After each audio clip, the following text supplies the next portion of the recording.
जय श्रीराम. मी अमोल कोते पाटील आणि भारत न्यूज मध्ये आपलं स्वागत आहे.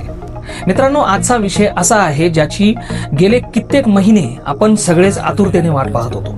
तो विषय म्हणजे बहुचर्चित रामायण चित्रपटाचा नवीन ट्रेलर. मित्रांनो, तुम्हाला आठवत असेलच, जेव्हा या चित्रपटाचा पहिला टीझर आला होता तेव्हा सोशल मीडियावर लोकांचा कसा संताप पाहायला मिळाला होता. सगळ्यांना वाटलं होतं की अरे देवा, पुन्हा एकदा आदिपुरुष सारखाच काहीतरी कचरा आपल्या माथी मारला जाणार की काय. टीझर मधील दृश्य आणि VFX एकदम खोटे वाटत होते. जणू काही सर्व काही AI चा वापर करून बनवलेले आहेत. आणि सर्वात मोठी खंत म्हणजे तो टीझर हनुमान जयंतीच्या दिवशी प्रदर्शित होऊनही त्यात हनुमानजींचा पत्ताच नव्हता. पण थांबा, आता जो नवीन ट्रेलर आलाय त्याने मात्र बऱ्याच अंशी चित्र पालटून टाकलंय. चला तर मग या नव्या ट्रेलरचं आपल्या साध्या सोप्या भाषेत थोडं विश्लेषण करूया. सर्वात आधी बोलूया ते डोळ्यांना दिसणाऱ्या गोष्टींबद्दल. ट्रेलर पाहिल्यावर पहिली गोष्ट जाणवते ती म्हणजे निर्मात्यांनी लोकांच्या आधीच्या प्रतिक्रिया ऐकून खरोखरच मोठी सुधारणा केली आहे. टीझरमध्ये जे काही AI ने जनरेट केल्यासारखं वाटत होते ते या ट्रेलरमध्ये अजिबात वाटत नाही. लाइटिंगचा जो मोठा प्रॉब्लेम होता तो बऱ्याच अंशी सोडवला गेला आहे.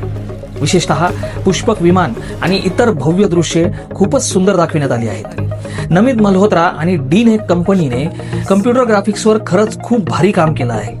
हे पडद्यावर स्पष्टपणे दिसून येतं. थोडक्यात सांगायचं तर हे दृश्य बघून वाह काय कडक दिसतंय अशी फिलिंग नक्कीच येते. पण मित्रांनो, जमेच्या बाजूंसोबत काही गोष्टी थोड्या खटकणाऱ्या सुद्धा आहेत. टीझरमध्ये जेव्हा तो रामाच्या नावाचा आलाप होता तेव्हा अंगावर एकदम काटा आला होता. पण या ट्रेलरमध्ये तोच इफेक्ट कुठेतरी गायब झाल्यासारखा वाटतो. बॅकग्राऊंड म्युझिक एकदम साधं आणि फ्लॅट चाललंय. AR रहमान आणि हान्स झिमर यांसारख्या मोठ्या दिग्गजांनी याला संगीत दिलंय असं ट्रेलर पाहताना अजिबात जाणवत नाही. नेहमीच्या बॉलिवूड किंवा टॉलिवूड चित्रपटांसारखंच ते म्युझिक वाटतंय. त्यामुळे इथे तुमची थोडी निराशा होऊ शकते. ट्रेलरमध्ये पूर्ण फोकस हा म्युझिकपेक्षा ऍक्टिंग आणि स्पेशल इफेक्ट्सवर ठेवलेला दिसतो. आता येऊया ट्रेलरच्या सर्वात महत्वाच्या आणि वेगळ्या भागाकडे, आणि ती म्हणजे रावणाची गोष्ट. बऱ्याचदा आपण रामायणावर आधारित चित्रपट बघतो तेव्हा रावण फक्त एक क्रूर राक्षस जो जोरात हसतो आणि फक्त वाईट कामं करतो असाच दाखवला जातो. पण या ट्रेलरमध्ये रावणाची बॅक स्टोरी दाखवण्याचा प्रयत्न केलाय. रावण असा क्रूर कसा बनला, पूर्वी भारतात असताना त्याचे भगवान रामांच्या पूर्वजांसोबत जसे की महाराज दशरथ आणि सहस्त्रबाहू यांच्या बरोबर झालेले युद्ध आणि तिथून पळून जाऊन लंकेत स्वतःची एक नवीन सुरक्षित दुनिया, एक प्रकारची प्रयोगशाळा उभी करण्यामागचं कारण, हे सगळं ट्रेलरमध्ये खूपच बारकाईने दाखवल्याचा अंदाज येतोय. रावणाची एंट्री आणि त्याचा तो भव्य अवतार खरंच लार्जर दॅन लाईफ वाटतो.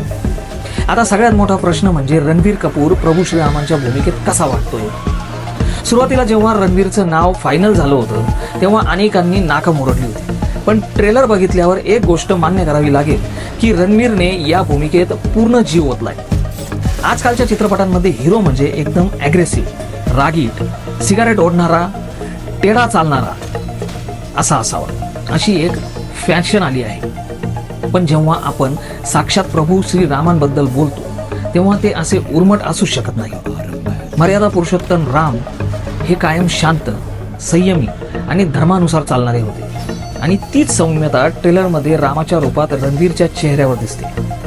युद्ध करतानाही त्याच्या डोळ्यात कोणाबद्दल वैयक्तिक द्वेष दिसत नाही, परंतु धर्माच्या रक्षणासाठी लढण्याची एक पवित्र भावना मात्र दिसते.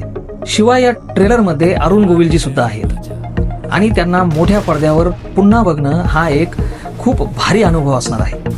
पण मित्रांनो, सगळं कडक असलं तरी एक गोष्ट खूप जास्त खटकली आणि ती म्हणजे आपले हनुमानजी.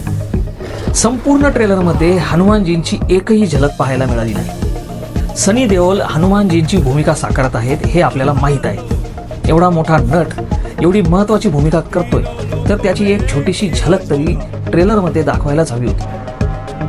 रामायण हे हनुमानजींशिवाय पूर्ण होऊ शकत नाही. त्यामुळे ट्रेलर पाहिल्यानंतर अरे आपले हनुमानजी कुठे आहेत हा प्रश्न नक्कीच मनात घर करून राहतो. शेवटी निष्कर्ष काढायचा झाला तर हा ट्रेलर आदिपुरुषच्या त्या भयंकर अनुभवानंतर आपल्यासाठी नक्कीच एक आशेचा किरण आहे.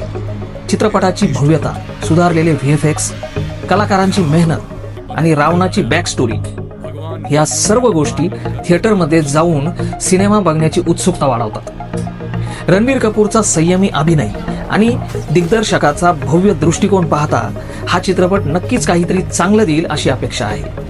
फक्त संगीत आणि हनुमानजींची अनुपस्थिती या 2 गोष्टी सोडल्या तर ट्रेलर एकदम पैसा वसूल आहे.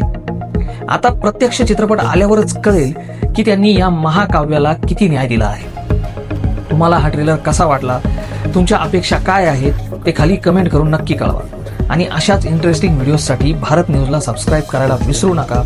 भेटूया पुढच्या व्हिडिओमध्ये. तोपर्यंत जय श्रीराम.